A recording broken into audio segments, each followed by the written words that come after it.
مذہبی مطالعہ اپنی جگہ میں، اگر معاشرے کے حقائق سے آپ آشنا ہیں، اور بہت خوبصورت گفتگو فرماتے ہیں ڈاکٹر عامر عبداللہ محمدی۔ السلام علیکم ورحمۃ اللہ۔ وعلیکم السلام ورحمۃ اللہ وبرکاتہ۔ کردار پڑھایا جاتا ہے، اور جناب رحمت اللہ عالمین کی آپ سے نسبت، احترام اور محبت کو ہمارے نصاب میں اس طرح سے پڑھایا جاتا تو لوگ سمجھتے کہ کتنا بڑا رتبہ ہے باپ ہونا بیٹی کا، کیوں نہیں پڑھایا جاتا؟ کیسے اس طرح کے لوگ پیدا ہوتے ہیں؟ جی بسم اللہ الرحمن الرحیم۔ اویس بھائی، آپ نے جس درد کے ساتھ اس پروگرام کو پیش کیا ہے، وہ درد آج ہر پاکستانی اپنے دل میں محسوس کر رہا ہے۔ لیکن جیسے کہ ابھی ہماری بہن نے فرمایا کہ ایک ذہنیت ہے جو ہمارے معاشرے میں جگہ جگہ پنپتی نظر آتی ہے۔ لوگوں کی یہ خواہش ہوتی ہے کہ ان کے ہاں بیٹی نہ پیدا ہو بلکہ بیٹا پیدا ہو۔ بہت سی خواتین بھی یہ خواہش رکھتی ہیں۔ مرد، میں تو یہ سوچتا تھا کہ آج سے قبل میرا یہ ذہن تھا کہ ہر باپ یہ چاہتا ہے کہ اس کے ہاں پہلی بیٹی ہو، کیونکہ باپ کو بیٹیاں زیادہ عزیز ہوتی ہیں۔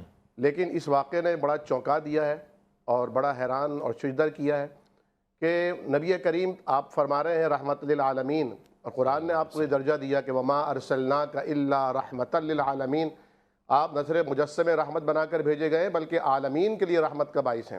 جی، تو اللہ رب العالمین نے جسے رحمت للعالمین بنایا، اس کے گھر میں 4 رحمتیں نازل فرمائیں۔ آپ کی 4 بیٹیاں ہیں، اور نہ صرف یہ بلکہ رب تعالیٰ نے جب اولاد دینے کا ذکر فرمایا ہے قرآن میں کہ اللہ ہی ہے جو جب چاہتا ہے بیٹے دیتا ہے، بیٹی دیتا ہے۔ یَہَبُ لِمَن یَشَاءُ إِنَاثًا وَیَہَبُ لِمَن یَشَاءُ الذُّکُورَ أَوْ يُزَوِّجُهُمْ ذُکْرَانًا وَإِنَاثًا۔ یعنی پہلے فرمایا اللہ بیٹیاں دیتا ہے، پھر فرمایا اللہ بیٹے چاہتا ہے تو بیٹے دیتا ہے، ترتیب میں بھی بیٹی چاہتا پہلے ہے رکھ تو دیا۔ ملا جلا کر دیتا ہے۔ واہ سبحان یہ باور کرا دیا کہ جاہلیت کے دور میں رہنے والے بیٹوں کو اولیت، فوقیت اور برتری دیتے ہیں، رب تعالیٰ ان کے ذکر کرنے میں بھی بیٹیوں کو مقدم فرماتا ہے۔ ماشاءاللہ ماشاءاللہ، کس خوبی سے آپ نے بیان فرمایا۔ بیٹیوں کو قرآن نے اس لیے بھی مقدم رکھا ہے اور فہرست میں اوپر رکھا ہے کہ لوگ سمجھ سکیں، مگر میں اب تک یہ بات نہیں پھر سمجھ اویس پایا۔ بھائی، آپ کی اگر اجازت ہو تو میں ایک بات مکمل اپنی کر لوں۔ آپ یہ دیکھیے کہ اللہ رب العالمین نے دوسرے مقام میں فرمایا المال والبنون زینت الحیات الدنیا والباقیات الصالحات۔ امام قرطبی رحمۃ اللہ علیہ اپنی تفسیر میں فرماتے ہیں کہ اللہ نے مال کا بھی ذکر کیا، بیٹوں کا بھی ذکر کیا کہ یہ دنیا کی زندگی اور دنیا کی زیب و زینت کا باعث تو بن سکتے ہیں۔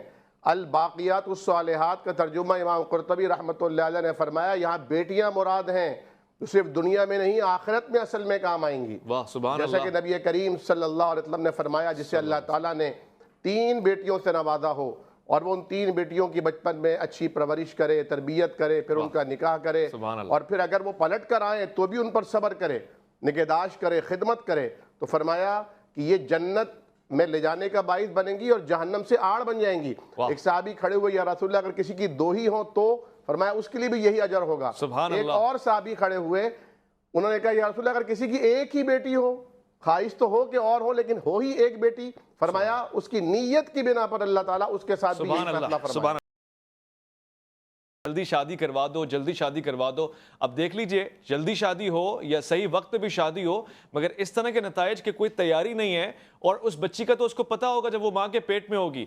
پتہ نہیں یہ شاید جلدی شادی کے نتیجے میں ہو رہا ہے یا جلدی دین سے دور ہو جانے کے نتیجے میں ہو رہا ہے، سمجھ سے بالاتر ہے۔ دیکھیے اویس بھائی، بہن نے بھی بڑی صحیح بات فرمائی ہے کہ جسمانی بلوغت کے ساتھ ساتھ ذہنی بلوغت اور ذہنی پختگی بھی شادی کے لیے ایک اہم ترین جز ہونا چاہیے، اور ہمارے معاشرے میں یہ دیکھا جاتا ہے کہ یہ کماؤ پوت ہو گیا ہے، اپنے پیروں پر کھڑا ہو سکتا ہے، اپنا اور اپنی بیوی بچوں کا خرچہ اٹھا سکتا ہے، تو اس کا بیاہ کرا دو۔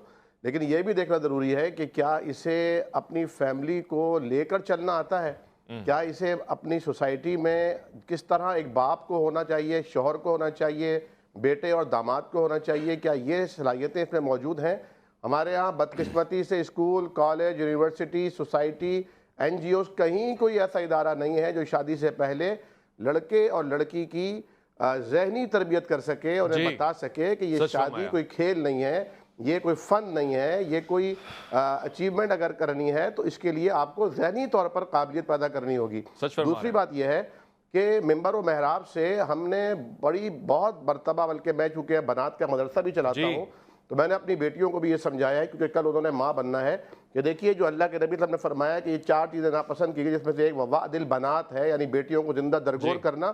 اس میں سے ایک اہم ترین بات یہ بھی ہے کہ آپ بیٹیوں کو بوجھ سمجھ کر کہیں بھی آڑے ٹیڑے الٹے سیدھے رشتوں کے ساتھ ان کو جلد از جلد بہا دیں. سچ فرما رہے ہیں آپ. یہ بھی بیٹیوں کو زندہ درگور کرنا ہے. ڈاکٹر صاحب حکم ہے کہ کفو ہونا چاہیے، ہمسر ہونا چاہیے. بیٹی پڑھی لکھی ہے تو پڑھا لکھا رشتہ ڈھونڈی ہے. میں آپ سے ایک اور بات دیندار ہے تو دیندار رشتہ ڈھونڈی ہے. آپ بالکل بجا فرما رہے ہیں، مگر اس سے بھی آگے نکل کر میرا لڑکا بگڑا ہوا ہے، اب اس بگڑے ہوئے کا حل کیا ہے؟ فوراً سے اس کی شادی کر دو.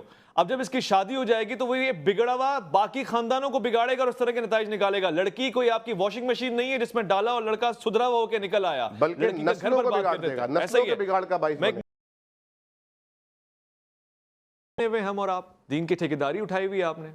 دیکھیے ہم تو ہر معاملے میں پیچھے ہو گئے ہیں. دین دنیا جیسے میں نے فرمایا کہ لبرل بھی نہیں ہے اور صحیح معنوں میں ہم مذہبی اور دیندار بھی نہیں ہیں.